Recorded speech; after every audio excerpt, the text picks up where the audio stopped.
Um vírus não é nada de especial, é um bocado de código que é enxertado num programa e faz com que o programa faça coisas para o qual não foi inicialmente concebido.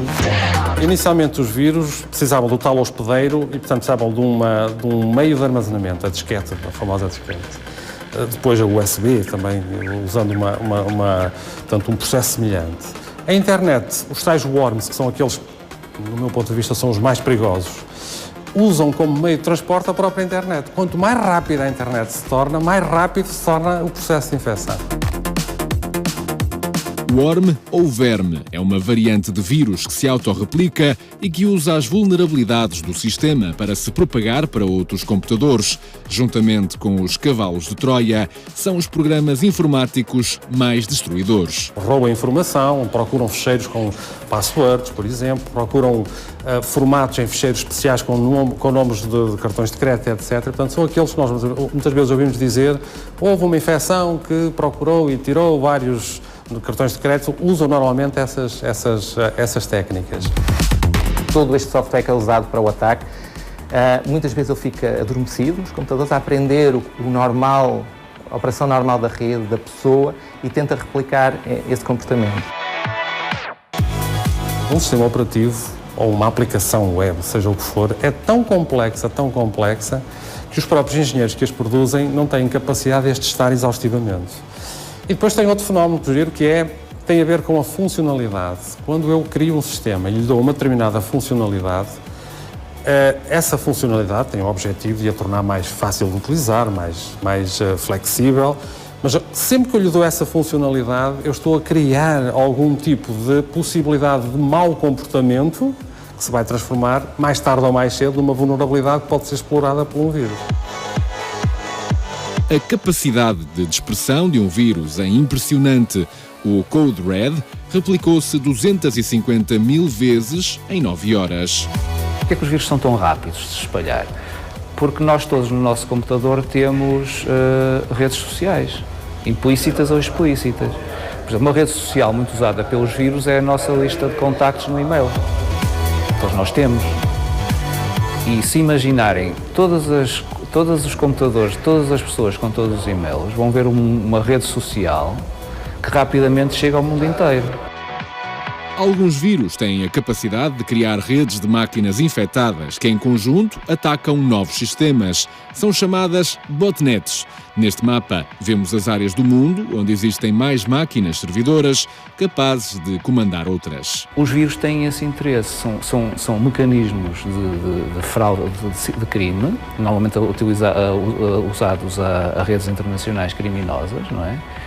Que fazem com que seja muito eficiente e barato colocar os computadores dos cidadãos normais a operarem para essa rede criminosa. Aliás, as pessoas costumam se queixar muito: o meu computador está muito lento, a luzinha da internet não para, mas eu não percebo o que é que está a acontecer. Está a acontecer, a sua máquina se calhar foi comprometida e neste momento está a mandar milhares de spams para outros utilizadores. Isso é dramático em termos de segurança, em termos de administração do sistema.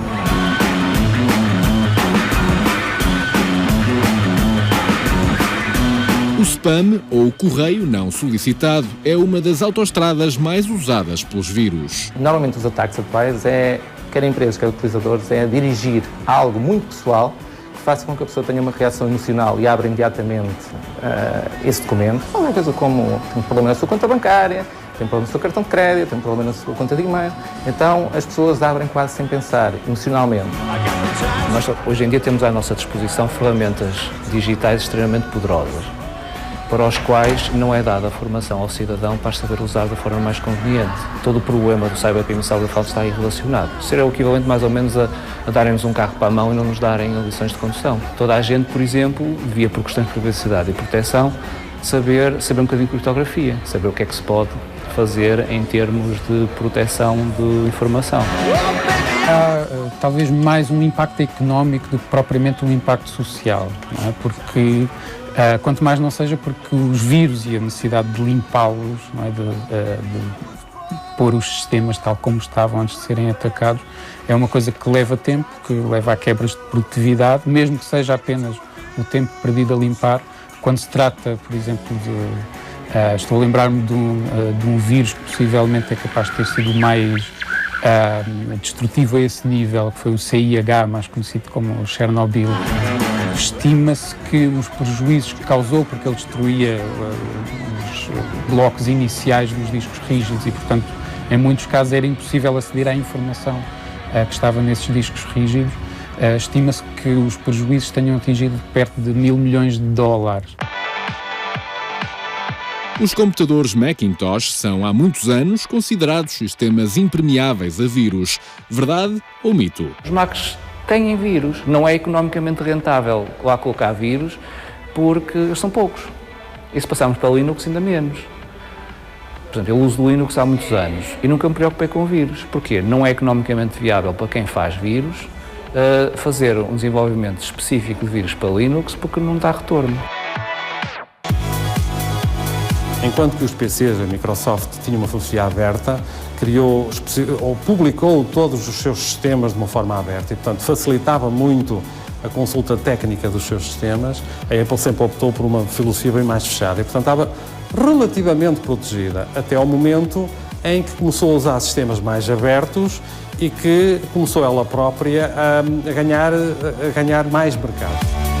Plataformas como smartphones e tablets estão a justificar o aparecimento de vírus para diferentes sistemas operativos. As pessoas, quando têm um telemóvel, ainda têm associada a ideia que o telemóvel é uma ferramenta para falar.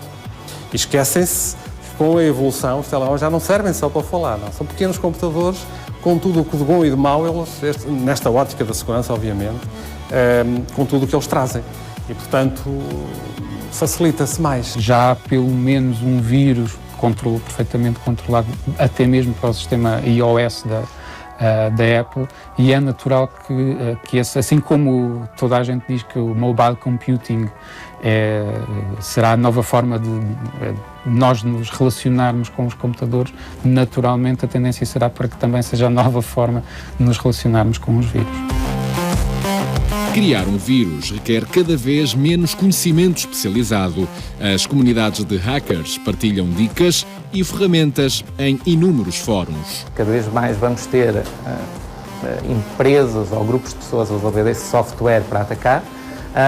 Porquê? Porque cada vez o mercado é maior, cada vez mais a vantagem de um ataque bem sucedido é grande. Ou seja, normalmente eles fazem ataques em massa, a milhares ou milhões de pessoas simultaneamente, e se tiverem sucesso numa, duas ou três, já compensa. Proliferaram desde o início dos anos 90 os chamados kits de desenvolvimento de vírus.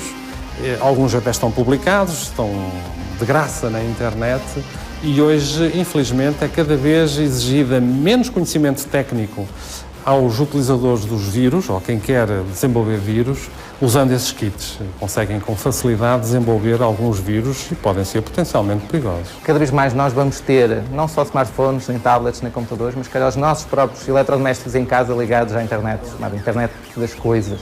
Ou seja, o nosso frigorífico ligado diretamente à internet, o nosso fogão, a nossa torradeira. E isso cada vez mais pode ser usado como um meio de ataque à nossa vida pessoal.